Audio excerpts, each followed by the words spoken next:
Hello everyone, আসসালামু আলাইকুম। সবাইকে ভাইয়া ওয়েলকাম করছি আমাদের আজকের ক্লাসে। আজকে আমরা ইনশাআল্লাহ সমন্বয় ও নিয়ন্ত্রণ শুরু করব। আজকে সমন্বয় এবং নিয়ন্ত্রণের প্রথম ক্লাস আমাদের এইচএসসি 26 ব্যাচের বায়োলজি সেকেন্ড পেপার কোর্সে, and hopefully you all will join in a very quick time. So will start in few minutes ইনশাআল্লাহ। সবাই ঝটপট যুক্ত হয়ে যাও, হলেই ভাইয়া ক্লাসটা শুরু করতেছি।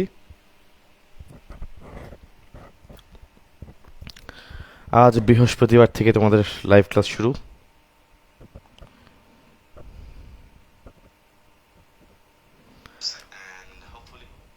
তোমাদের লাইভ একদম ঠিকঠাক আছে কিনা ভাইকে জানাইও। লাইভ ঠিকঠাক থাকে তাহলে আমি শুরু করতে পারবো। যদি তোমরা কথা ঠিক মতো শুনো এবং আমার বোর্ড ঠিক মতো দেখতে পাও, প্লিজ লেট মি নো।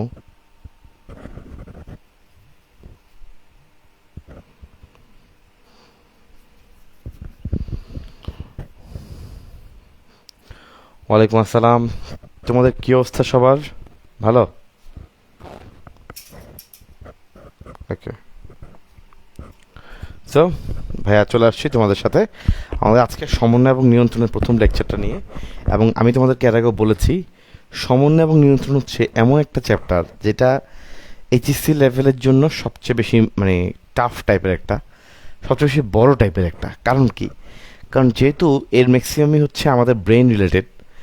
তো তোমরা জানো মানবদেহের সবচেয়ে ক্রিটিক্যাল থিংস কিন্তু ব্রেনের মধ্যে। এই ক্ষেত্রে ব্রেনের পড়াগুলো মনে রাখাটাও একটু কঠিন। ব্রেনের পড়াটা যেরকম ক্রিটিক্যাল, ব্রেনটা যেরকম ক্রিটিক্যাল, পড়াটাও ঠিক একরকম ক্রিটিক্যাল। সো মনে রাখাটা একটু কঠিন। সেই জন্য তোমাকে ভাইয়া ভেঙে ভেঙে পড়াই দিব ইনশাল্লাহ, ইজি করে দিব। এবং তুমি আমার সাথে যদি মনোযোগ দিয়ে ক্লাসটাও করো, দেখবা ইনশাল্লাহ পড়া হয়ে গেছে। ঠিক আছে?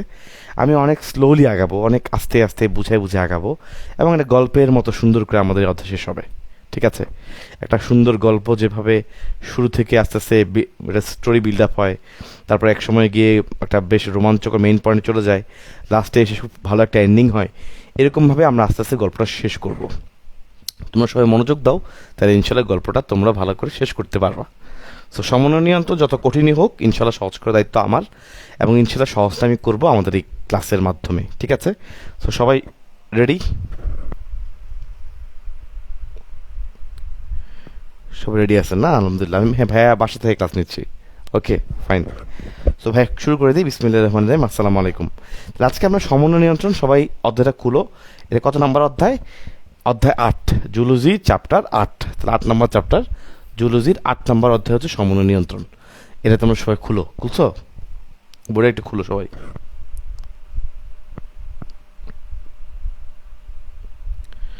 তোমরা বোর্ড তো দেখতে পাচ্ছ, রাইট? হ্যাঁ, আমি দেখলাম বোর্ডটা সব ক্লিয়ার দেখা যাচ্ছে। তো সব কিছু ক্লিয়ার থাকলে আমার শুরু করতে আর দ্বিধা কোথায়, রাইট?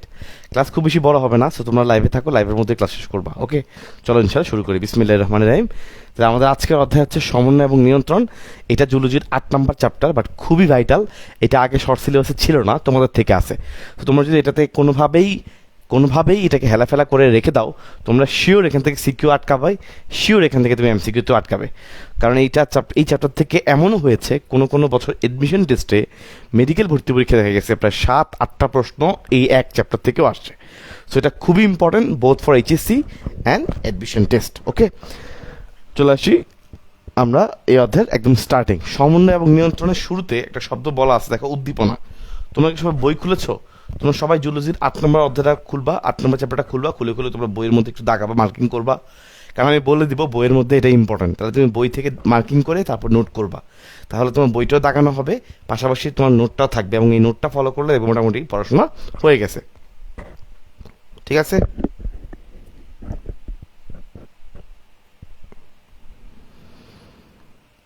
ওকে, খেয়াল করে দেখো ভাই, দেখো লেখা আছে উদ্দীপনা। ফার্স্টে আমাদের অধ্যায় শুরু হবে উদ্দীপনা দিয়ে। কারণ দেখো, আমাদের বডিতে বিভিন্ন জিনিস বা কাজকর্মগুলো কন্ট্রোল হয় এই উদ্দীপনা সৃষ্টির মাধ্যমে। উদ্দীপনা মানে কি? উদ্দীপনা কোথায়, প্রথম কথা হচ্ছে উদ্দীপনা কোথায় তৈরি হতে পারে। খেয়াল করে দেখো ভাই, উদ্দীপনা তৈরি হতে পারে জীবদেহের ভিতরে, জীবদেহের ভিতরে বা বাহিরে। জীবদেহের ভিতরে বা বাহিরে, এটা কিন্তু ইম্পর্টেন্ট। খেয়াল করে দেখো, বোধ হয় বাহিরে উদ্দীপনা হয়, এটা বুঝলাম, যে কেউ তোমাকে গুঁতা দিল, তুমি এটা বুঝতে পারলা, এটা একটা উদ্দীপনা। ভিতরে উদ্দীপনা কীরকম? তোমার শরীরের ভিতরে তো ভাই অনেক উদ্দীপনা আছে, ব্রেইনের কাছ থেকে খবর পৌঁছায়। যেমন ধরো কোনো কারণে তোমার পাকস্থলীতে খাবার নাই, এই উদ্দীপনাটা ব্রেনে গিয়ে পৌঁছায়, ব্রেনের কাছে খবর যায় যে পাকস্থলীতে খাবার নাই।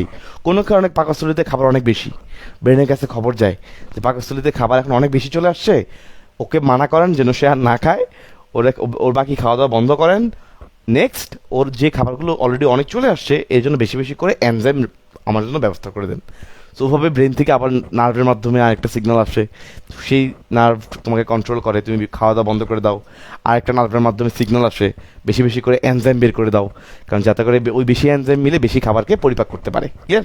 সো খেয়াল করে দেখো জীবদের ভিতরে ভিতরে বা বাইরে, তাহলে উদ্দীপনা তৈরি হওয়ার প্রথম পয়েন্টটা খেয়াল করো, জীবদের ভিতরে বা বাইরে। দেখো লেখা আছে শনাক্তযোগ্য। কারণ দেখো তোমার বডি যদি শনাক্ত করতে না পারে, তোমার বডি যদি সেটা শনাক্ত করতে না পারে, যে কোনো পরিবর্তন বাইরে বা ভিতরে যে কোনো একটা পরিবর্তন ঘটলো, যেই পরিবর্তনটা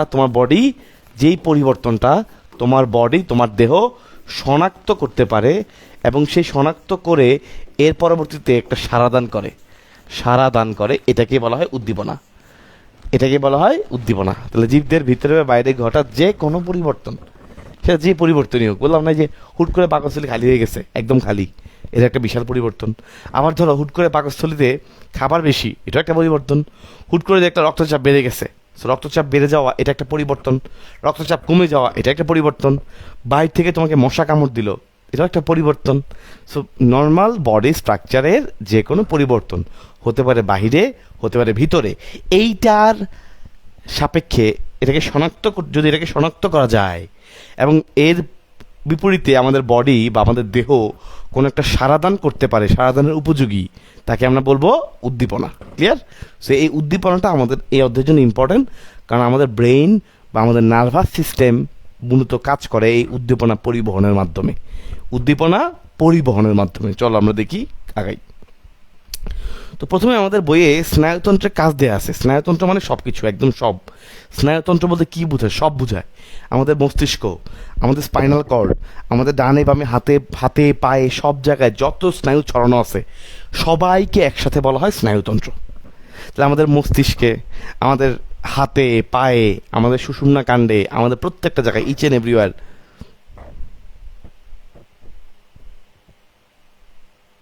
ওয়ালাইকুম আসসালাম, ইচ অ্যান্ড এভরিওয়্যার যত রকমের স্নায়ু ছড়ানো আছে সবাইকে একসাথে বলা হয় স্নায়ুতন্ত্র। এটা নিয়ে কোনো সমস্যা নাই।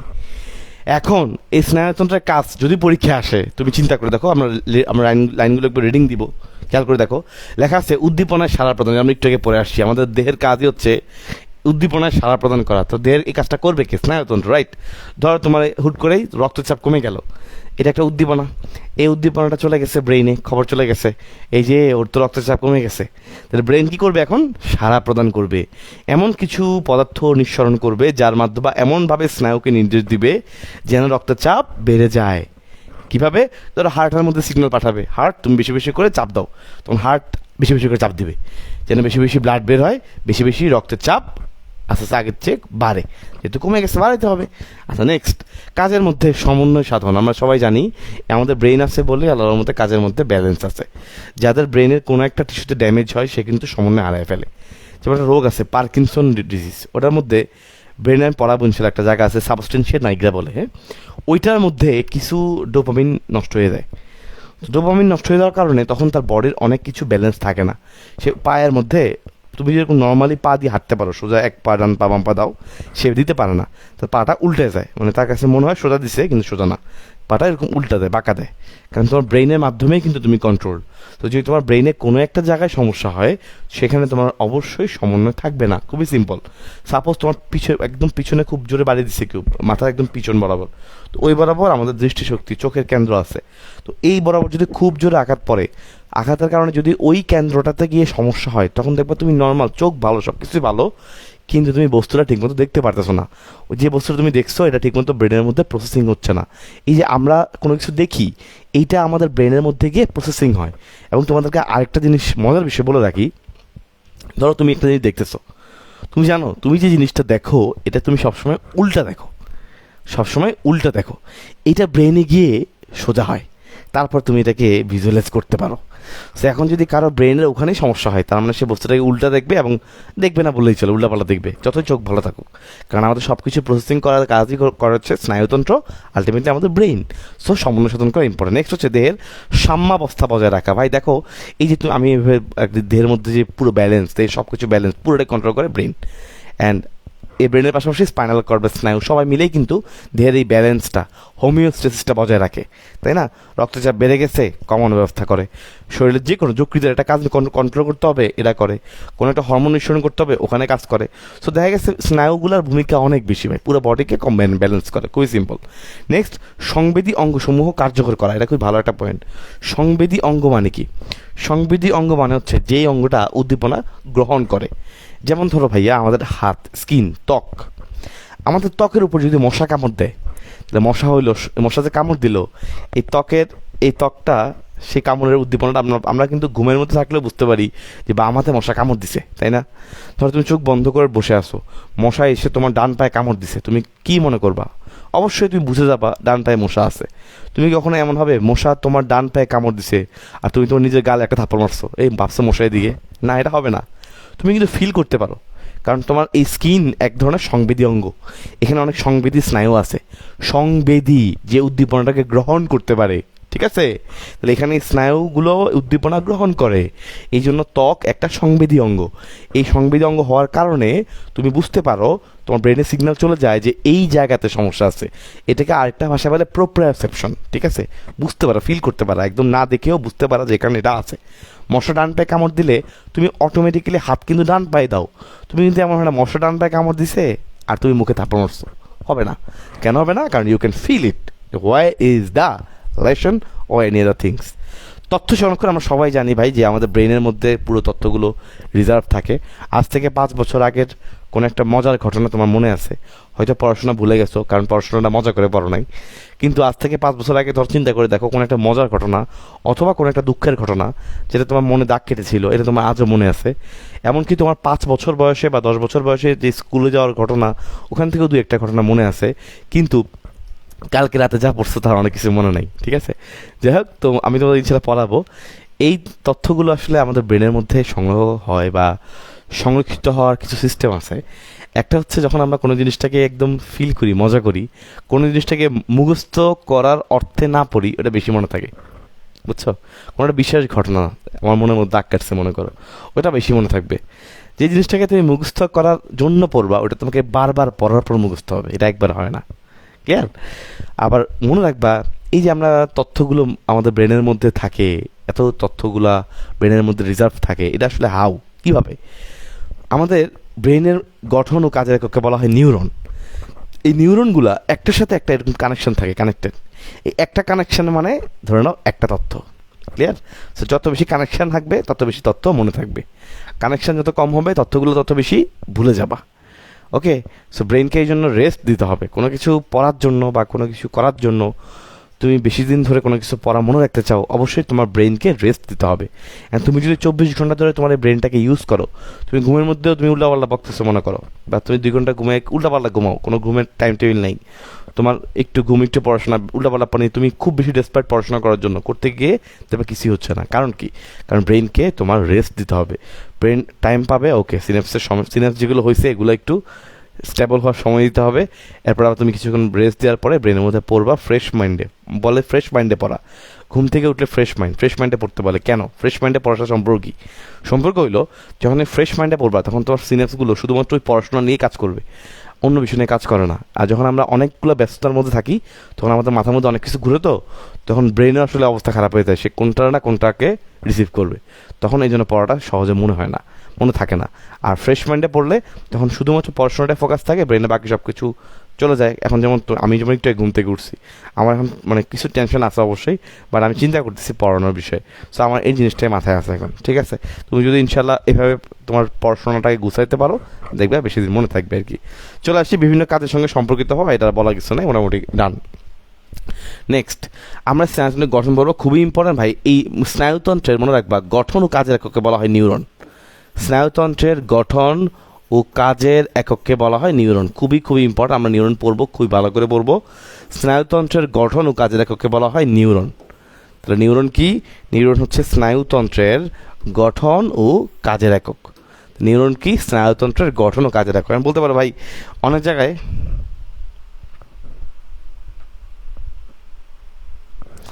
বলতে পারো ভাই অনেক জায়গায় নিউরনকে গঠন ও কাজের একক না বলে শুধুমাত্র গঠনের একক বলছে, বা অনেক জায়গায় শুধু কাজের একক বলছে, গঠনের একক বলে নাই। এটার কিছু কারণ আছে। কারণ হচ্ছে অনেক জায়গায় দেখবা লেখা আছে গঠনের জন্য আসলে শুধু নিউরন না, আরও অনেকগুলো কোষ মিলে একসাথে কাজ করে, বুঝছো?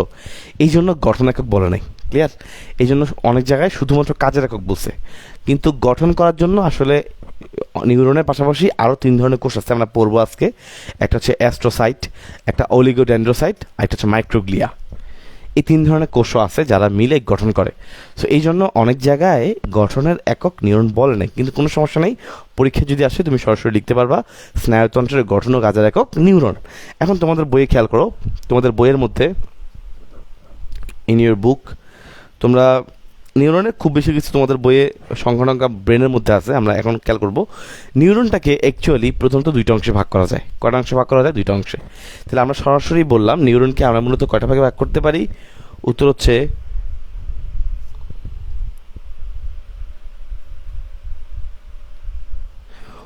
দুই ভাগে আসে। এটা খেয়াল করে দেখো, যেটা বলতেছিলাম স্নায়ুতন্ত্রে এই জন্য অনেক জায়গায় গাঠনিক একক শুধু নিউরন বলে নাই, বলছে গাঠনিক একক হচ্ছে 2টা। স্নায়ুতন্ত্র গঠিত হয় 2টা জিনিস দিয়ে, একটা হচ্ছে নিউরন, খুবই ইম্পর্টেন্ট, একটা হচ্ছে নিউরন, আর একটা হচ্ছে তার সাথে বাকি 3টা কোষ। ওই 3টা কোষকে একসাথে বলা হয় নিউরোগ্লিয়া। বুঝতে পারছো? যেহেতু এই বাকি এখানে নিউরোগ্লিয়ার মধ্যে প্রায় 3 ধরনের কোষ আছে, এরা সবাই মিলে যেহেতু একসাথে কাজ করে, একসাথে যেহেতু আমাদের স্নায়ুতন্ত্রটাকে গঠন করে, এই জন্য গঠনের একক বলতে শুধু নিউরনকে না বলে 2টাকে একসাথে কম্বাইনলি বলছে যে গঠনের একক 2টা, একটা হচ্ছে নিউরন আর একটা হলো নিউরোগ্লিয়া। এই নিউরোগ্লিয়ার মধ্যে একটু আগে তোমাকে বলছি নিউরোগ্লিয়ার মধ্যে 3 ধরনের কোষ থাকে। আমি এটা পড়াবো ইনশাল্লাহ, 1 2 3। একটা হচ্ছে অ্যাস্ট্রোসাইট, একটা অলিগোডেন্ড্রোসাইট, আর একটা হচ্ছে মাইক্রোগ্লিয়া। পড়াবো আমি ইনশাল্লাহ প্রত্যেকটা কাজ সহ। তাহলে ফার্স্টে আমরা শুরু করবো নিউরন। ভাই খেয়াল করো, খুবই সিম্পল। নিউরন আমরা ছোটোবেলায় পড়েছি। নিউরনের মূলত 2টা অংশ। একটা হচ্ছে কোষ দেহ, খেয়াল করো, একটা হচ্ছে কোষ দেহ, আরেকটা হচ্ছে ভাইয়া প্রলম্বিত অংশ। তাহলে একটা হচ্ছে কোষ দেহ, আর একটা কি? প্রলম্বিত অংশ। তাহলে নিউরনের অংশ কয়টা? নিউরনের অংশ 2টা, একটা হচ্ছে কোষ দেহ আর একটা হচ্ছে প্রলম্বিত অংশ। চলো আমরা এটা একটু বোঝার চেষ্টা করি। ভাই খেয়াল করে দেখো, কোষ দেহ নর্মালি এটা কেমন থাকে?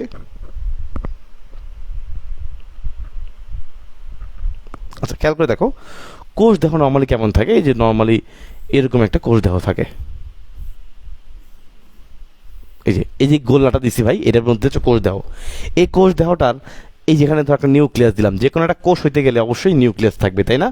তাহলে খেয়াল করে দেখো, এই যে কোষ দেহ আঁকলাম, এই যে ভাইয়া কোষ দেহটা আঁকলাম, এই কোষ দেহের মধ্যে মূলত কয়টা অংশ আছে তুমি একটু খেয়াল করো। ভাই দেখো, এই কোষ দেহের মধ্যে 3টা অংশ আছে। একটা হচ্ছে এটার নাম হচ্ছে কোষ ঝিল্লি।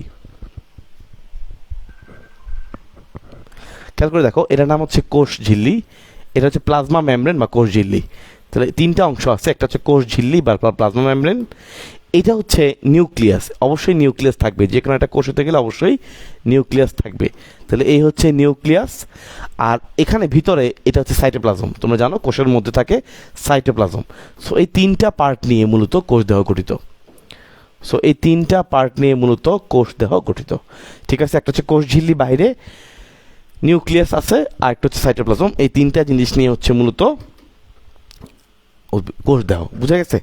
এখন খেয়াল করে দেখো ভাইয়া, খুবই সুন্দর, খুবই মজার। এই কোষ দেহের সাইটোপ্লাজমে কিছু দানা থাকে, কিছু দানা, এগুলোকে বলে সিক্রেটরি দানা, সিক্রেটরি মলিকুল। অর্থাৎ এরা বিভিন্ন ধরনের পদার্থ নিঃসরণ করে, সিক্রেটরি মলিকুল। এই দানাগুলোকে সুন্দর করে ডাকা হয় নিসল দানা। এই দানাগুলোকে কি বলে? নিসল দানা। জাস্ট একটা আইডিয়া রাখো। আর নর্মালি কোষ দেহের মধ্যে 3টা জিনিস বললাম, নিউক্লিয়াস, সাইটোপ্লাজম,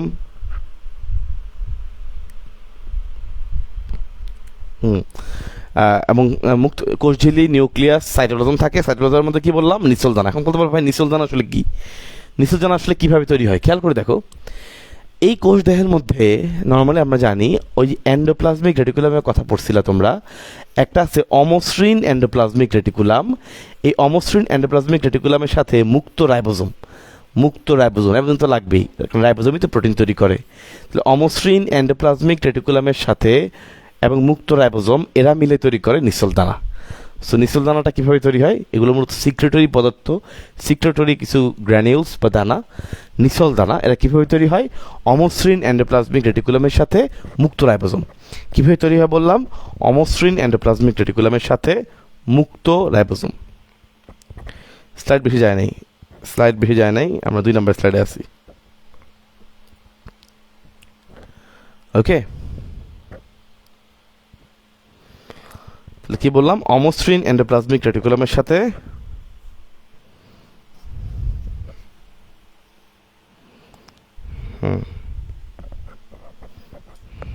ওকে, সো অমসৃণ এন্ডোপ্লাজমিক রেটিকুলামের সাথে কোনটা বললাম? রাইবোজোম।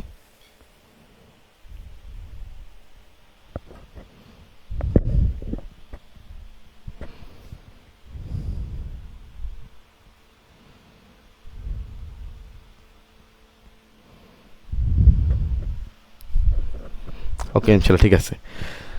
নিসল দানা বুঝছি, নিসল দানা বুঝছি। আচ্ছা, এরপরে তার মধ্যে তো নর্মালি তোমরা জানো একটা কোষ দেহ, কোষের মধ্যে অসংখ্য তার এনার্জি লাগবে না? এনার্জি তো লাগবেই। সো এর মধ্যে অসংখ্য তোমার মাইটোকন্ড্রিয়া, গোলজি বডি এগুলো থাকবেই, এগুলো কোনো টেনশনের কিছু না আমার, এগুলো থাকবেই, কারণ কোষ তো অনেক কাজ করতে হবে তার। সো মাইটোকন্ড্রিয়া, গোলজি বডি এগুলো থাকবেই, ঠিক আছে, এগুলো থাকবে, নিউরোফিলামেন্ট এগুলো থাকবেই।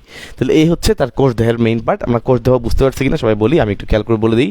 ভাই দেখো, তার প্রথম অংশটা হচ্ছে কোষ দেহ। একটা কোষ যেহেতু বলছি, কোষের 3টা অংশ, কোষ ঝিল্লি থাকবে, নিউক্লিয়াস থাকবে, সাইটোপ্লাজম থাকবে। খুবই সিম্পল, একটা কোষের বেসিক কথা। তাহলে কোষ দেহ, তাহলে অবশ্যই তার কোষ ঝিল্লি আছে, একটা গোলা নিউক্লিয়াস আছে এবং সাইটোপ্লাজম আছে। এখন সাইটোপ্লাজমের মধ্যে তো অনেক কিছু থাকে। কি কি আছে? প্রথম নাম্বার 1 নিসল দানা। নিসল দানা জিনিসটা আসলে কি? নিসল দানা মানে হচ্ছে এগুলো কিছু সিক্রেটরি, কিছু granule, secretory molecules. Actually there, খেয়াল করে দেখো, এন্ডোপ্লাজমিক রেটিকুলামের মধ্যেই রাফ যেগুলো, অমসৃণ যেগুলো, অমসৃণ কারা হয় আমরা সবাই জানি, যাদের গায়ে রাইবোজোম লাগানো থাকে এরাই মূলত অমসৃণ হয়। তাহলে অমসৃণ এন্ডোপ্লাজমিক রেটিকুলাম এবং এর সাথে কিছু মুক্ত রাইবোজোম। অমসৃণ এন্ডোপ্লাজমিক রেটিকুলাম এবং এর সঙ্গে মুক্ত রাইবোজোম, অর্থাৎ অমসৃণ এন্ডোপ্লাজমিক রেটিকুলামের গায়ে তো রাইবোজোম আছেই, এর পাশাপাশি যে সকল রাইবোজোম মুক্তভাবে ছড়ানো আছে এগুলো একসাথে কম্বাইনলি এগুলোকে বলা হয় নিসল দানা। তাহলে এই হচ্ছে কোষ দেহ, তোমরা ইনশাল্লাহ সবাই পারবা। নেক্সট, কোষ দেহ ছাড়া আরেকটা কি অংশ আছে? কোষ দেহ ছাড়া বাকি অংশগুলোকে বলা হয় প্রলম্বিত অংশ। কোষ দেহ ছাড়া বাকি অংশকে কি বলে? বাকি অংশকে বলা হয় প্রলম্বিত অংশ। খুবই সুন্দর। তাহলে কোষ দেহ ছাড়া বাকি অংশকে বলে প্রলম্বিত অংশ, মানে এক্সট্রা যা আছে। যেমন দেখো ভাই, ছবি আঁকছিলাম, এই যে দেখো নিচের দিকে আঁকছি এরকম করে, এই যে লম্বা করে নিচের দিকে দিলাম, এই হচ্ছে একজন।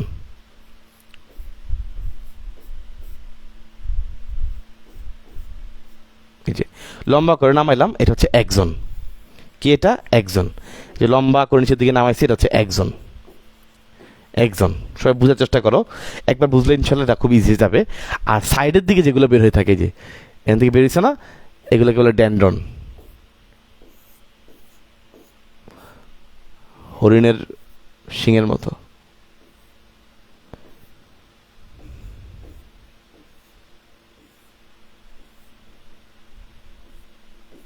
এই যে, ঠিক আছে ভাইয়া।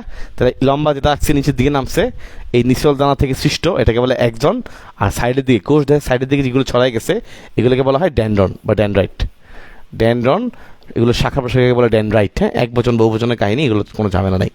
তাহলে ড্যান্ড্রন এবং একজন আমরা বুঝছি। এখন আমরা আসি একজনের, এই পড়াগুলো খুবই ইম্পর্টেন্ট, এটা পরীক্ষায় আসার মতো। এই একজনটা একটু ভালো করে ফোকাস করো।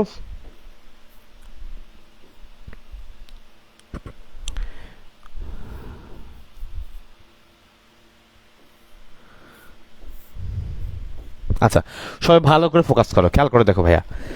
মজার বিষয় হচ্ছে, একজনের উপরে একটা আবরণ থাকে, এই আবরণটা মূলত তৈরি করছে কে? ভাইজান, এই আবরণটা মূলত তৈরি করেছে আমাদের যে অলিগোডেন্ড্রোসাইট নামে একটা কোষ আছে, সে মূলত এই আবরণটা তৈরি করে। এবং তোমাদের বইয়ের সেকেন্ড পৃষ্ঠা তোমরা একটু ভালো করে দাগ দাও।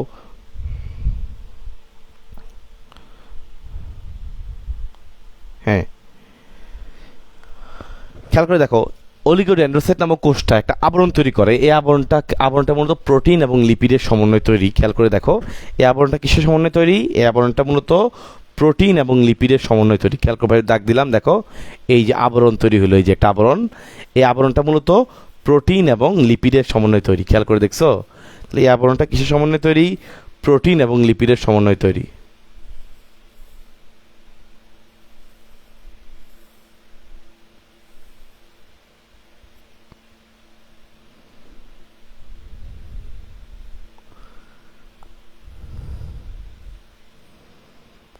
এই যে একজনটাকে ঘিরে আছে,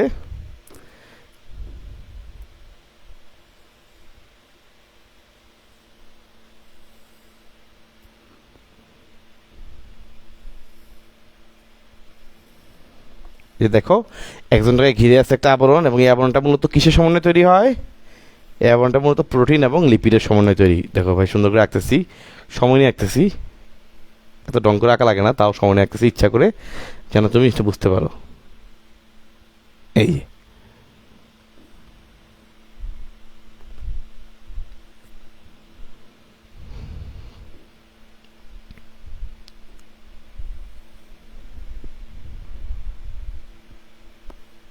এই যে খেয়াল করছো ভাই, আমার আঁকা শেষ। খেয়াল করে দেখো এই যে এক্সট্রা একটা আবরণ, এটা মূলত খেয়াল করে দেখো এটা মূলত প্রোটিন এবং লিপিডের সমন্বয়ে তৈরি। প্রোটিন এবং লিপিডের সমন্বয়ে তৈরি, এটাকে বলা হয় মায়োলিন সিথ। এটাকে বলে মায়োলিন সিথ। Myelin sheath. তাহলে পরীক্ষা যদি আসে একজন মূলত কোন আবরণ দ্বারা আবৃত, উত্তর হচ্ছে মায়োলিন সিথ। উত্তর কি? Myelin sheath. ওকে, তাহলে একজন হলো, একজনের উপরে আবরণটাকে বলে মায়োলিন সিথ। Very good. এখন আসি ভাই, এই যে মায়োলিন সিথ হইলো, একজনটা আছে এই পুরোটাকে ঘিরে, এটি একটা নিউরন হয়ে গেছে না, একটা স্নায়ুতন্তু হয়ে গেছে, এইটাকে ঘিরে একটা আবরণ থাকে, এটাকে বলে নিউরিলেমা। কি বলে? নিউরিলেমা। খেয়াল করো, ধরো এই হলুদ কালার দিলাম, দেখো এই যে এটাই ঘিরে একটা আবরণ, এটাকে বলে নিউরিলেমা। দেখছো? সো যে জায়গায় এটা নাই, খেয়াল করে দেখো যে জায়গায় এইটা নাই, এই যে একটু গ্যাপ আছে না, মায়োলিন সিথ দেখছো একটু একটু করে গ্যাপ আছে, কালো কালার দিয়ে ভাইয়া মাঝখানে গ্যাপ রাখছি। যে জায়গায় মায়োলিন সিথ নাই ওই জায়গায় দেখছো এই নিউরিলেমাটা একজনের সাথে লেগে গেছে। দেখছো ভাই? এই যে দেখো এই যে উপরের যে আবরণটাকে বলা হয় নিউরিলেমা।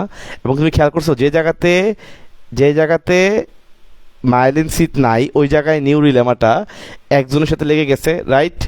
এই যে ঠিক আছে ভাইয়া, হয়েছে? সাঁতারটা আবার ভালো করে দিন না, বুঝবো না।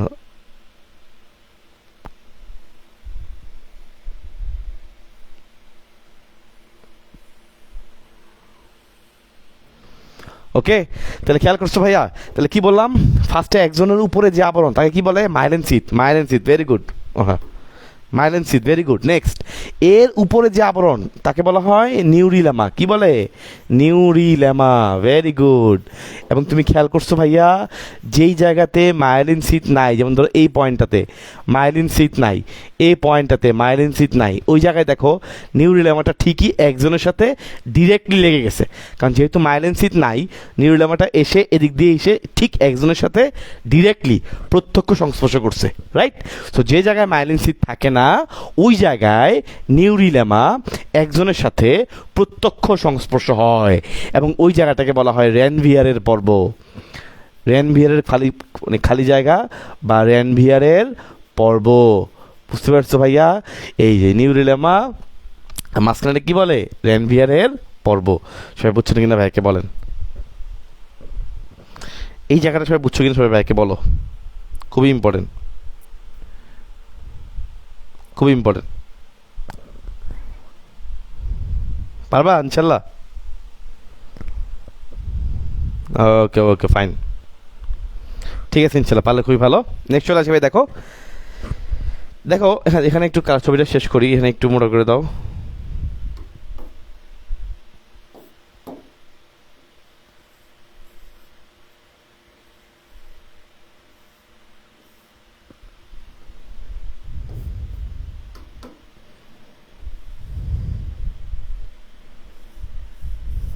ওকে, খেয়াল করে দেখো ভাইয়া, খুবই সুন্দর জিনিস। এখন দেখো লাস্টে একজনের নিচে যেরকম শাখা প্রশাখা তৈরি হয়েছে না ভাইয়া, এই যে একজনের লাস্ট মাথায় নিচে দেখো এরকম ক্ষুদ্র ক্ষুদ্র কিছু, নিচের দিকে কিছু ক্ষুদ্র ক্ষুদ্র শাখা সৃষ্টি হয়েছে, রাইট? নিচের দিকে কিছু ক্ষুদ্র ক্ষুদ্র শাখা সৃষ্টি হয়েছে। এই ক্ষুদ্র ক্ষুদ্র শাখাগুলোকে বলা হয় ট্যালোডেন্ড্রিয়া। ট্যালোডেন্ড্রিয়া, ট্যালোডেন্ড্রিয়া। তাহলে একজনের নিচের দিকে, একজনের একদম লোয়ার পয়েন্টে একদম নিচের দিকে যে ক্ষুদ্র ক্ষুদ্র শাখা সৃষ্টি হয়, এই ক্ষুদ্র ক্ষুদ্র শাখাগুলোকে কি বলে? এই ক্ষুদ্র শাখাগুলোকে বলা হয় ট্যালোডেন্ড্রিয়া। কি বলা হয়? ট্যালোডেন্ড্রিয়া। টেল মানে লেজ, একদম নিচের দিকে না, একদম লেজের দিকে বা একদম নিচের দিকে ড্যান্ড্রিয়া, এই যে ড্যান্ড্রনের মতো কিছু শাখা প্রশাখা, এই জন্য বলা হয় ট্যালোডেন্ড্রিয়া। ওকে, লাস্টে এই নিচে মাথাগুলো একটু ফুলে ফুলে থাকে, যে ফুলা ফুলা এরকম গোলা গোলা থাকে, ফুলা ফুলা থাকে, এগুলোকে বলে সিনেপটিক নব। এটা সিনেপসে অংশগ্রহণ করে, এটাকে বলে সিনেপটিক নব। সিনেপটিক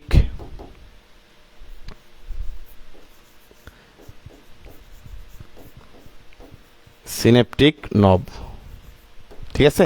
এই গোলা গোলা অংশগুলোকে বলা হয় সিনেপটিক নব। এই অংশটা সিনেপসে অংশগ্রহণ করে। সিনেপস মানে কি?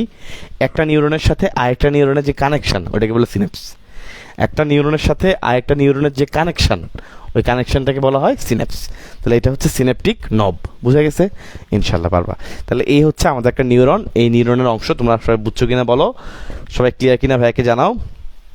অনেক সময় এই যে দেখো একজন থেকে দুইটা শাখা বেরিয়েছে, এরকম যখন পার্শ্বদেশ থেকে কোনো শাখা বের হয়, এগুলোকে মানে বলা হয় পার্শ্বীয় শাখা। শাখা মানে কোল্যাটারাল পার্ট বলা হয়। সো কোল্যাটারাল মানে বা পার্শ্বীয় শাখা মানে একই কথাই।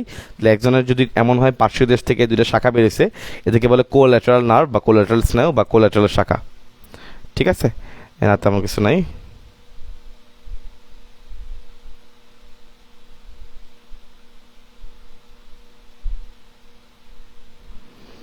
ঠিক আছে ইনশাল্লাহ। তাহলে আমাদের মোটামুটি আলহামদুলিল্লাহ নিউরনের গঠন শেষ।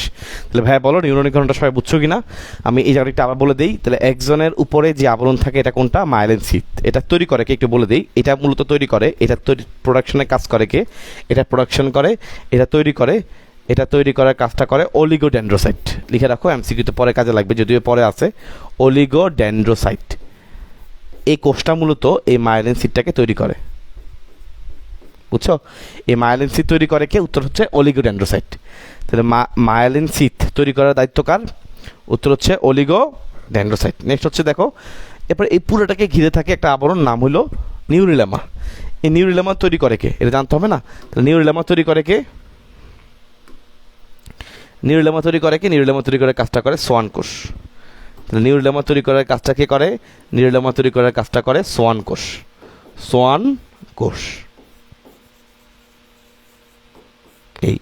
এই হচ্ছে ভাই আমাদের একটা চিত্র নিউরন, ফিগার অফ নিউরন। সবাই আশা করি বুঝে গেছো যে এইভাবে আসলে আমরা একটা নিউরনকে যদি ভেঙে পড়ি, ইনশাল্লাহ আমার মনে হয় কারো ছবিতে কোনো অংশ বাদ পড়বে না, এবং ইচ অ্যান্ড এভরিথিং আমরা আসলে ব্যাখ্যা করছি। র্যানভিয়ারের পর্ব কোনটা? যে কিছু কিছু অংশ দেখা যায় মায়োলিন সিথ অনুপস্থিত থাকে, মায়োলিন সিথটা গ্যাপ থাকে, এবং ওই গ্যাপটাকে বলে র্যানভিয়ারের পর্ব। মজার বিষয় হচ্ছে ওই গ্যাপের সময় দেখা যায় উপরে যে নিউরিলেমা আছে তার সাথে একজনের প্রত্যক্ষ সংস্পর্শ ঘটে, তার সাথে একজনের প্রত্যক্ষ সংস্পর্শ ঘটে। ঠিক আছে ইনশাল্লাহ, ভেরি গুড। তো বইয়ে দেখবা এই জন্য লিখছে, বইয়ের মধ্যে ভাষাটা হচ্ছে এরকম, একজনের আবরণীকে বলা হয় নিউরিলেমা এবং এদের মাঝখানে থাকে মায়োলিন সিথ। ওকে, একজনের আবরণীকে বলছে নিউরিলেমা, এই যে উপরে যেহেতু আছে, আর মাঝখানে থাকে মায়োলিন সিথ। তো আমার মনে হয় তোমরা সবাই বুঝে গেছো, বেসিক থিংস জানলে আর কোনো ঝামেলা হয় না। ঠিক আছে, তো আমরা পড়লাম নিউরনের কয়টা অংশ ভাই? নিউরনের দুইটা অংশ, একটা হচ্ছে কোষ দেহ আর একটা কি? প্রলম্বিত অংশ। সবাই বুঝতে পারছো? প্রলম্বিত অংশ কয় ভাগে ভাগ করতে পারি? দুই ভাগে। একটা হচ্ছে এক্সন আর একটা হচ্ছে ডেনড্রন বা ডেনড্রাইট। এক্সন আর একটা হচ্ছে ভাই ডেনড্রন বা ডেনড্রাইট। ডেনড্রন বা ডেনড্রাইট, ঠিক আছে? ডেনড্রনের শাখা প্রশাখা ডেনড্রাইট।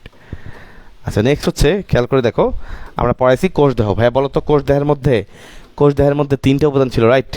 তিনটা পার্ট ছিল, মনে আছে? একটা হচ্ছে তোমার সাইটোপ্লাজম, সরি ফার্স্টে উপর থেকে শুরু করো, বাইরে হচ্ছে কোষ ঝিল্লি, একদম বাইরে কি ছিল? একদম বাইরে ছিল কোষ ঝিল্লি, তাই না? কোষ ঝিল্লি থাকবে, এবং কোষ ঝিল্লির ছাড়া কি ছিল? কোষ ঝিল্লি ছাড়া ছিল নিউক্লিয়াস। নিউক্লিয়াস ছাড়া ছিল সাইটোপ্লাজম, এবং সাইটোপ্লাজমের মধ্যে অনেক কিছু ছিল। কি কি ছিল ভাই? এক্সাম্পল, নিসল দানা ছিল, তাই না? মনে আছে? নিসল দানা ছিল সাইটোপ্লাজমের মধ্যে, মাইটোকন্ড্রিয়া ছিল সাইটোপ্লাজমের মধ্যে, গোলজি বডি ছিল। সো সাইটোপ্লাজমের মধ্যে অনেক কিছুই থাকবে। নিসল দানা মানে কি? নিসল দানা মানে হচ্ছে ভাইয়া বলছিলাম দুইটা জিনিসের কম্বিনেশন, একটা হচ্ছে অমসৃণ এন্ডোপ্লাজমিক রেটিকুলাম, অমসৃণ এন্ডোপ্লাজমিক রেটিকুলাম, এবং এর সঙ্গে মুক্ত রাইবোজোম। প্রশ্ন হচ্ছে অমসৃণ কেন বললাম?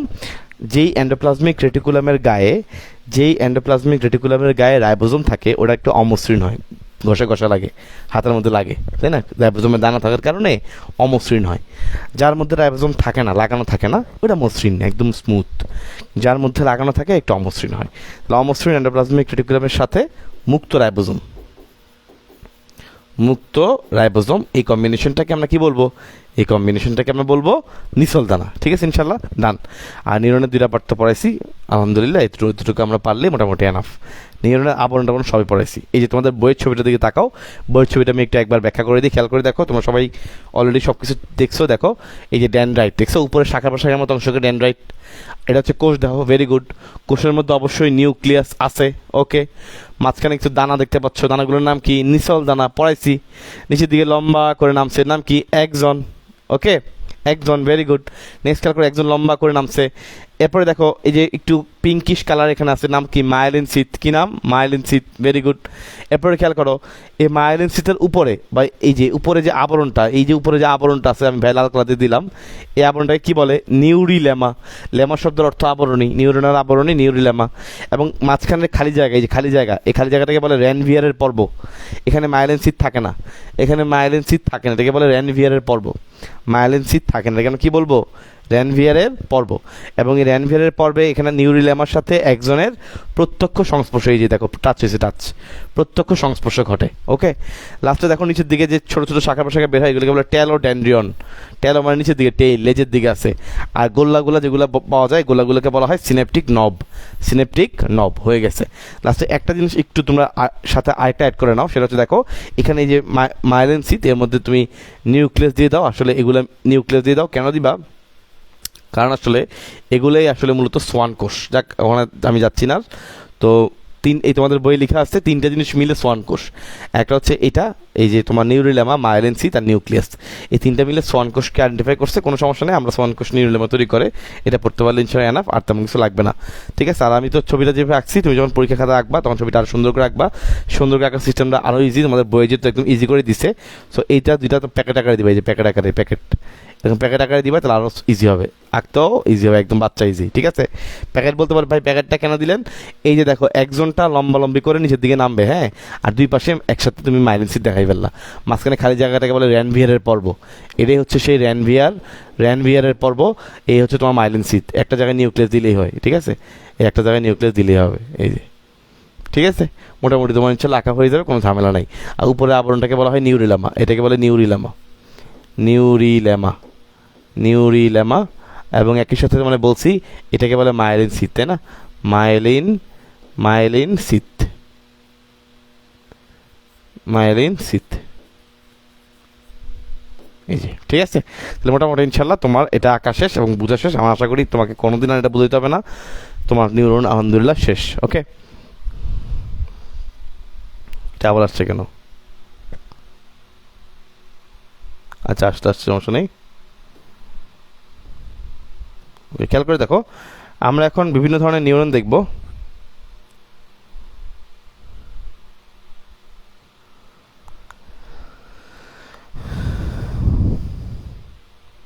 খেয়াল করো, আমরা এখন বিভিন্ন ধরনের নিউরন পড়ব। প্রলম্বিত অংশের বা প্রবর্ধনের সংখ্যার উপর ভিত্তি করে নিউরন মূলত 5 ধরনের। তাহলে ফার্স্ট আগে ছবিটা থেকে বুঝাবো, তারপর আমরা ব্যাখ্যার ছবি নিজে এঁকে দিব। বইয়ের ছবিতে তাকাও।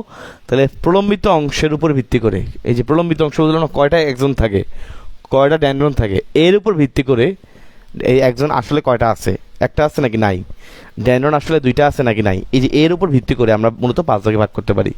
কয় ভাগে ভাগ করতে পারি? 5 ভাগে। নাকি সাউন্ড কি আর ক্লাসে ঠিক গেছে নাকি?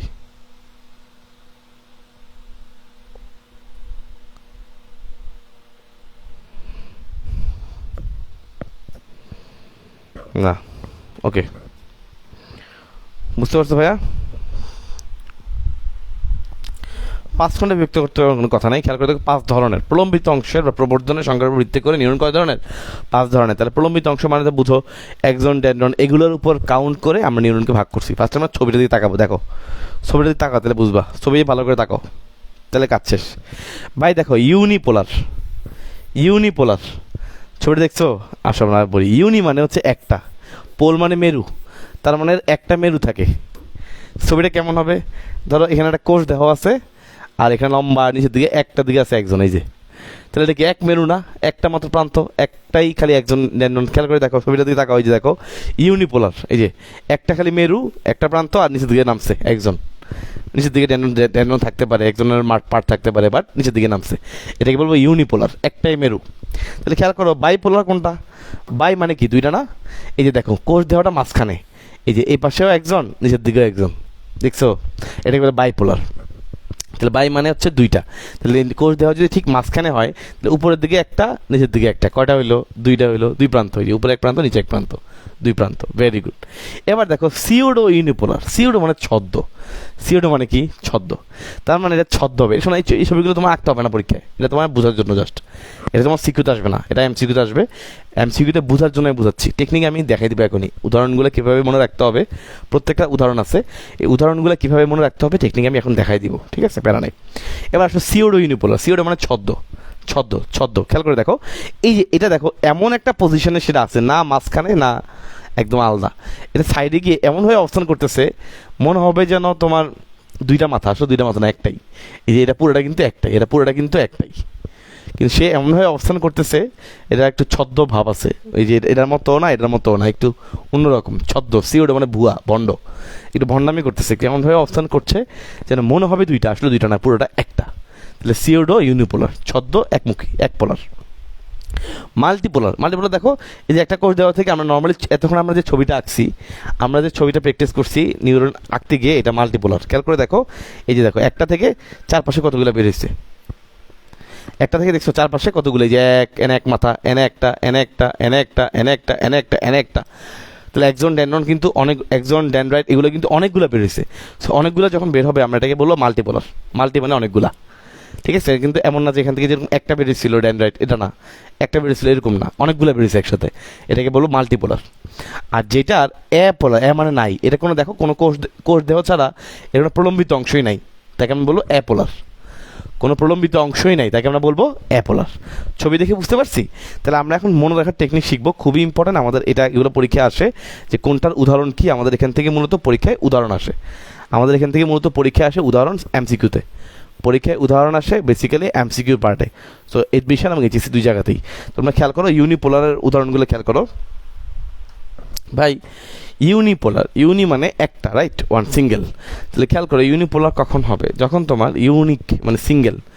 ধরো তোমার হাতে কেউ একজন গুঁতা দিল, বা তোমার হাতে কেউ কলম দিয়ে এরকম টাচ করলো, এই তুমি একটু হালকা ব্যথা পাইলা, এই যে উদ্দীপনাটা তোমার ব্রেনে গেল, উদ্দীপনা কিন্তু ডিরেক্টলি একমুখী হয়ে ব্রেনে গেছে, তাই না?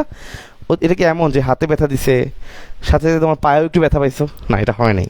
কারণ উদ্দীপনা যারাই আছে সবাই মূলত ইউনিপোলার, একমুখী। তাহলে টাচ করছো, সে গেছে একদিকে গিয়ে মাথায় গেছে, ওকে, ইউনিকভাবে একে গেছে। তো ইউনিপোলার, খেয়াল করে দেখো ইউনিপোলার মানে একটা, এরকম এক প্রান্ত, এরকম একটা প্রান্ত, এটা মূলত থাকে মূলত সংবেদী স্নায়ু প্রান্তে। কই থাকে? এটা থাকে মূলত সংবেদী স্নায়ু প্রান্তে। সো সংবেদী বেলা কীভাবে মনে রাখবা, টেকনিকটা খেয়াল করছো? টেকনিক বলে দিছি। সংবেদী মানে উদ্দীপনা গ্রহণ যেটা করে, তো তোমার একে গুঁতা দিছে, এই ফিলটা তুমি পাইছো, ব্রেনের মধ্যে গেছে, এই যে উদ্দীপনাটা গেল, এটাই সংবেদী উদ্দীপনা। এটা কিন্তু একমুখী হয়ে গেছে, রাইট? হাতে গুঁতা দিছো, একমুখী হয়ে ব্রেনে গেছে, পায়ে গুঁতা দিছো, একমুখী হয়ে ব্রেনে গেছে। তো যেগুলো সংবেদী উদ্দীপনা আছে এগুলো সবগুলো হচ্ছে ইউনিপোলার। সংবেদী স্নায়ু যেগুলো আছে সবাই কি? ইউনিপোলার।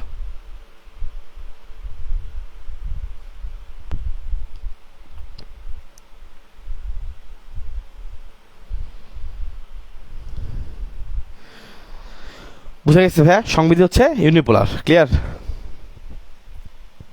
আচ্ছা ঠিক আছে, ইনশাল্লাহ, ভেরি গুড। এবার আসি বাইপোলারের উদাহরণ কি? বাইপোলারের উদাহরণ কি? খেয়াল করে দেখো, তোমার বাই মানে কি? দুইটা। বাই মানে কি? দুইটা। তোমার বডিতে মুখের মধ্যে দুইটা দুইটা কি আছে দেখো, চোখ কি দুইটা না? তাহলে আমরা বলতে পারি রেটিনা। কি বলতে পারি? রেটিনা। আমরা কি বলতে পারি?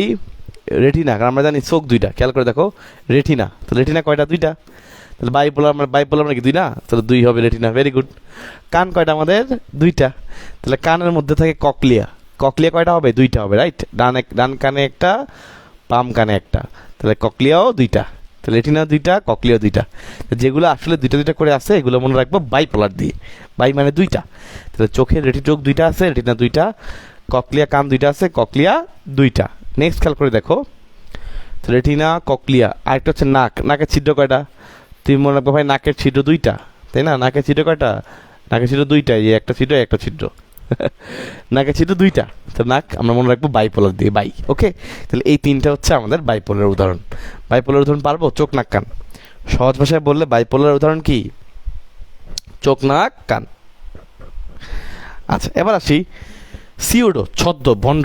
এই ভণ্ডটা কীভাবে মনে রাখবো? মনে রাখবো ভণ্ড বা ছদ্ম বা ভণ্ডামি এগুলো কারা করে? এগুলো করা হচ্ছে যারা গ্যাং আছে, গ্যাং, গুন্ডা। তার মানে তুমি যে সকল জায়গায় গ্যাংলিয়া ওয়ার্ডটা পাবা, গ্যাংলিয়া, তুমি যদি উদাহরণের মধ্যে গ্যাংলিয়া পাও, আমি গ্যাংলিয়া বুঝাবো ইনশাল্লাহ তোমাদেরকে গ্যাংলিয়া মানে আসলে কী জিনিস। সো তুমি যদি গ্যাংলিয়া পাও, সেটা কর্টেক্স স্নায়ুর গ্যাংলিয়া বা স্পাইনাল গ্যাংলিয়া, যে গ্যাংলিয়া হোক, গ্যাং পাইলে বুঝবে এটা ভণ্ড, ছদ্ম, সিওডো। ক্লিয়ার? সেটা স্পাইনাল গ্যাংলিয়া হইতে পারে, কর্টেক্স স্নায়ুর গ্যাংলিয়া হইতে পারে। না, প্রশ্ন হচ্ছে গ্যাংলিয়া মানে কি? গ্যাংলিয়া হচ্ছে অনেকগুলো কোষ দেহের সমাহার। আমরা দেখছি নিউরনের দুইটা অংশ, কোষ দেহ আর প্রলম্বিত অংশ। কোষ দেহগুলো যখন একসাথে থাকে ওটাকে আমরা বলি গ্যাংলিয়া। ঠিক আছে, শুধু কোষ দেহ থাকবে একসাথে, এগুলোকে আমরা বলবো গ্যাংলিয়া। তো কোষ দেহের সমাহারকে বলা হয় গ্যাংলিয়া, সহজ ভাষায় বললাম। কোষ দেহের সমষ্টি, একসাথে অনেকগুলো কোষ দেহ, হ্যাঁ, অনেকগুলা সেল বডি, এটাকে আমরা বলি গ্যাংলিয়া। ক্লিয়ার? ওকে, তাহলে আমরা গ্যাংলিয়া পাইলে বুঝবো, গ্যাং পাইলে বুঝবো ভণ্ডামি করে গ্যাংলিয়া, সেটা যেই ভণ্ডামি হোক, সেটা কর্টেক্স স্নায়ুর গ্যাংলিয়া হইতে পারে, স্পাইনাল গ্যাংলিয়া হইতে পারে। বলতে এগুলো কি? এগুলো ইনশাল্লাহ আমি যখন এগুলো পড়াবো তখন বুঝবা, কারণ স্পাইনাল কর্ড থেকে বুঝতে পারছো সম্পর্ক আছে, কর্টেক্স স্নায়ু মানে যেটা মস্তিষ্ক থেকে বেরোয়, এই দুইটার সাথে সংশ্লিষ্ট। ক্লিয়ার? আপাতত এতটুকু আইডিয়া রাখো, বাকিটা ইনশাল্লাহ তখন ফাইন। মাল্টিপোলার, ভাই মাল্টি মানে কি? বহু। বহু কাজ করা কে বলতো? বহু কাজ করে কে আমাদের বডিতে? আমাদের বডিতে এরকম মাল্টিপল জিনিস কন্ট্রোল করে কে? বলতে পারো ভাই এক মাল্টিপল জিনিস কন্ট্রোল ব্রেন করে। হ্যাঁ, আসলেই এই ব্রেনে হচ্ছে মাল্টিপোলার, নেক্সট ব্রেনে হচ্ছে multipolar. Next spinal cord, next হচ্ছে স্পাইনাল কর্ড কেমন হবে? মাল্টিপোলার। কারণ এই দুইটা জিনিসই হচ্ছে আমাদের কিন্তু স্নায়ুতন্ত্রের মেইন, ব্রেইন এবং স্পাইনাল কর্ড। কেন্দ্রীয় স্নায়ুতন্ত্র বলা হয় এদেরকে। কি বলা হয়? কেন্দ্রীয় স্নায়ুতন্ত্র। এরা সেন্টার, এরা সেন্টারে থেকে বাকি জিনিসগুলোকে কন্ট্রোল করে, এই জন্য বলা হয় কেন্দ্রীয় স্নায়ুতন্ত্র। কি বলা হয়? কেন্দ্রীয় স্নায়ুতন্ত্র। সেটা কীভাবে মনে রাখবো বুঝছো? তাহলে কেন্দ্রীয় স্নায়ুতন্ত্র, ব্রেইন এবং স্পাইনাল কর্ড। নেক্সট খেয়াল করো, অ্যাপোলার। মানে নাই। তাহলে নাই কোনগুলো? এটা একটু আনকমন, রেটিনার মধ্যবর্তী নিউক্লিয়াস স্তর, সেরেব্রাল, এটা দুইটা শব্দ আছে মনে রাখবা। এটা হচ্ছে একটু অ্যাপোলার, নাই তো এটা একটু বড়, একটু উদাহরণগুলো একটু বেশি বড়, একটু বড় উদাহরণ, এই উদাহরণগুলো একটু বড়, কারণ বাকিগুলো তো পারছো, তো এটা অটোমেটিক্যালি পারবা, তাও বলে দিলাম। এটা একটু বড় উদাহরণ। কীরকম বড় উদাহরণ? যেমন লেখা আছে তোমার সেরেব্রাল হেমিস্ফিয়ারের, লেখা আছে সেরেব্রাল হেমিস্ফিয়ারের বহিস্তরে। কত বড় উদাহরণ? সেরেব্রাল হেমিস্ফিয়ারের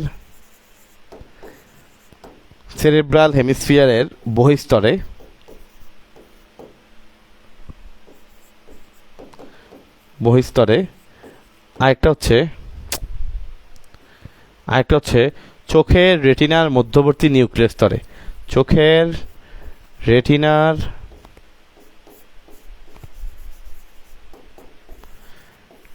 মধ্যবর্তী, इतने क्या किया? চোখের রেটিনার মধ্যবর্তী নিউক্লিয়াসের স্তরে। সো মোটামুটি দেখো এই যে উদাহরণগুলো ভাই লিখছি, এগুলো কি অনেক বড় বড় উদাহরণ না? এগুলো কি অনেক বড় বড় উদাহরণ। সেরকম বড় বড় পাইলেই বুঝবা অ্যাপোলার। ঠিক আছে, এরকম বড় পাইলে কি বুঝবা? বড় পাইলে বুঝবা অ্যাপোলার।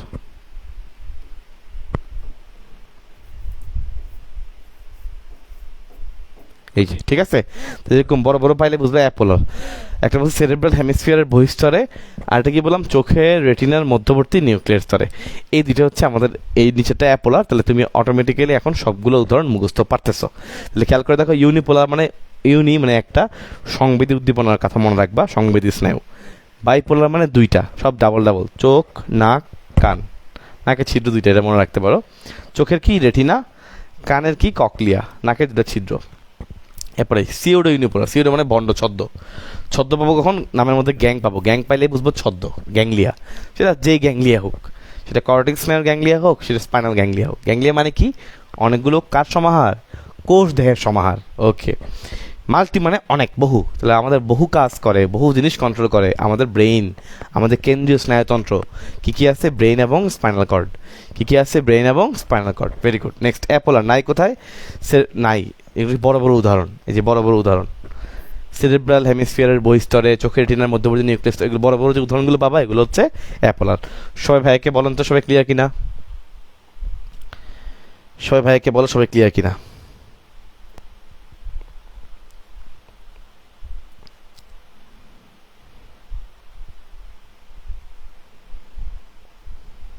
বলেন।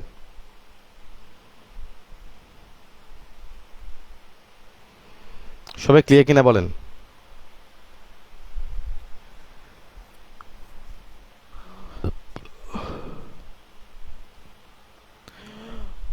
বইয়ে শুধুমাত্র স্তন্যপায়ীর মস্তিষ্ক লিখছে কেন? কারণ হচ্ছে স্তন্যপায়ীর মস্তিষ্কটাই হচ্ছে সবচেয়ে বেশি, তোমাদের যখন প্রাণী শ্রেণীবিন্যাসটা পড়াইছি তোমরা হয়তো খেয়াল করছো, বা যখন ওটা পড়ানো হয়েছে, যখন মস্তিষ্ক ডেভেলপড হয় আস্তে আস্তে স্তন্যপায়ী দিকে সবচেয়ে বেশি ডেভেলপড হয়। স্তন্যপায়ী যারা আছে তাদের মস্তিষ্কটাই মূলত এরকম মাল্টিপোলার হয়, তাদের মস্তিষ্কটাই তো উন্নত হয়, এত বেশি ডেভেলপ জটিল হয় উন্নত হয়ে, ঠিক আছে? কিন্তু যারা অনুন্নত স্তন্যপায়ী, ধরো কুমিরের মস্তিষ্ক তো এরকম হবে না, মাল্টিপোলার হবে না, বুঝতে পারছো? এই জন্য বইয়ের মধ্যে স্তন্যপায়ীর মস্তিষ্ক লিখে দিছে। মানে আমরা যারা মানুষ, গরু, ছাগল, স্তন্যপায়ী যারা আছে, ম্যামালিয়া যারা আছে, সবচেয়ে উন্নত যারা, তাদের মস্তিষ্কটাই মূলত এত বেশি জটিল, এত বেশি উন্নত। ধাপে ধাপে কিন্তু মস্তিষ্ক উন্নত হয়েছে। মাছ থেকে উভচরে ভালো, উভচর থেকে সরীসৃপে ভালো, সরীসৃপ থেকে পাখিতে ভালো, পাখির চেয়ে মানুষে ভালো। তো এরকম কিন্তু উন্নত হতে হতে মানুষের, এখন মানুষের ক্ষেত্রে সর্বোচ্চ ভালো। সো মানুষের মস্তিষ্কটাই আসলে এরকম মাল্টিপোলার, ক্লিয়ার? মানুষ বলতে স্তন্যপায়ী যারা আছে তাদেরটাই মাল্টিপোলার।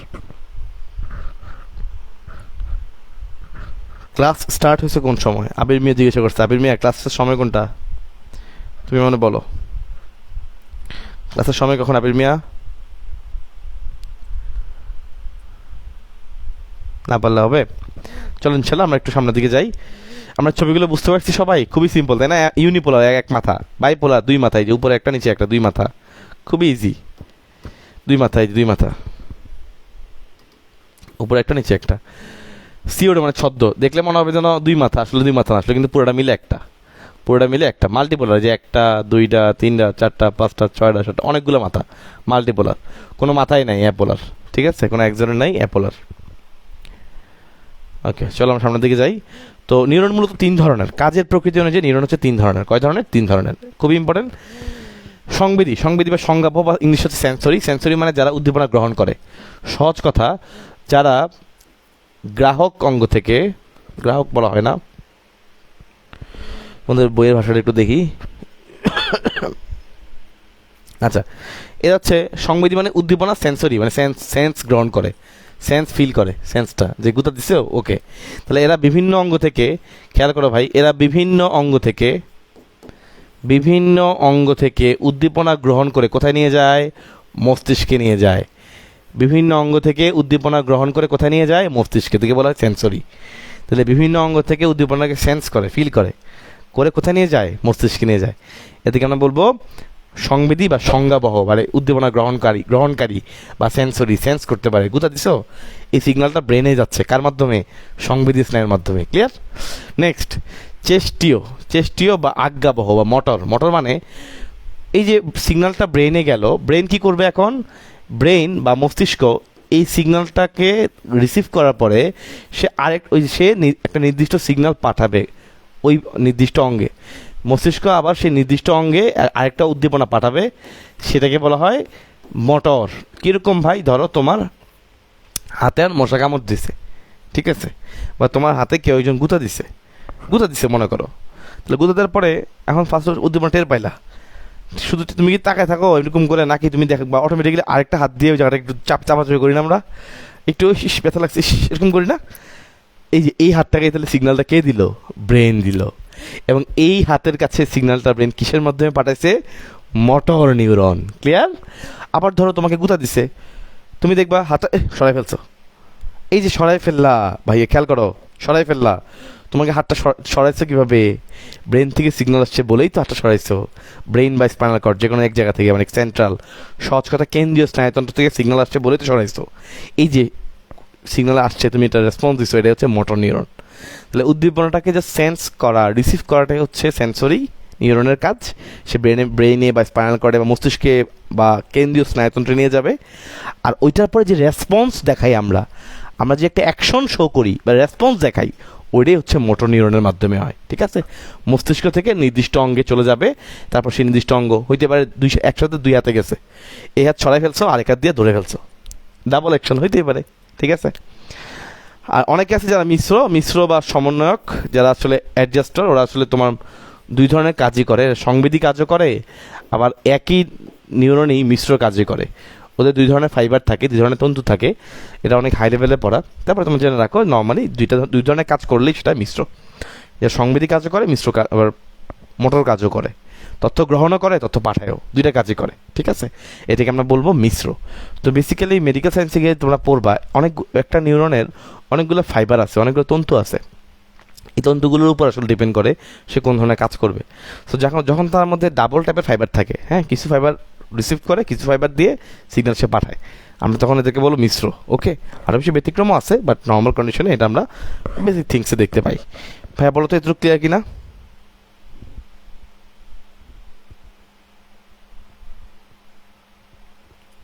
ক্লিয়ার?